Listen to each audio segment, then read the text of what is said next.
आजच्या या पी-वाय-क्यू मध्ये तुमच्या सगळ्यांचं स्वागत आहे. पी-वाय-क्यू आहे बघा ॲप्लिकेशन ऑफ डिफायनाइट इंटिग्रेशन या चॅप्टरवर आधारित.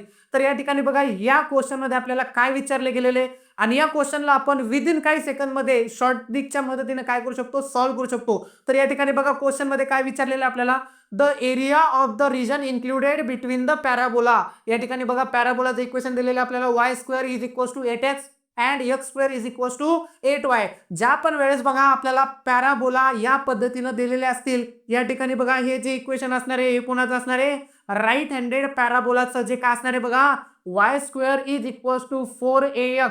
आणि या ठिकाणी बघा हे जे इक्वेशन असणार आहे अपवर्ड पॅराबोलाचं ते काय असणार आहे बघा, x² is equals to 4by. आणि आपल्याला हा एरिया विचारला गेलेला या ठिकाणी. तर या ठिकाणी बघा जर आपल्याला हा एरिया काढायचा असेल तर याची शॉर्टकट ट्रिक्स अशा पद्धतीने आहे बघा, a is equals to 16 into a into b divided by 3 unit. तर या ठिकाणी बघा हे जे पॅराबोला दिलेलं आहे y² is equals to 8x, याला जर आपण स्टँडर्ड फॉर्म मध्ये लिहिलं तर y² is equals to 4 into 2 into x या फॉर्म मध्ये येते.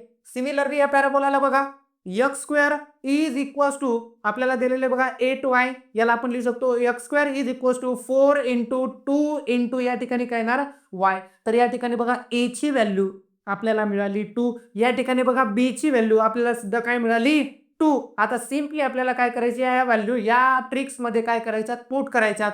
तर या ठिकाणी बघा a is equals to 16 into 2 into 2 divided by 3. आणि जर याचं मल्टिप्लिकेशन केलं तर आन्सर येणार 64 डिवायडेड बाय 3 स्क्वेअर युनिट. तर या ठिकाणी बघा ऑप्शन बी आपलं काय होत आहे, मॅच होत आहे. धन्यवाद.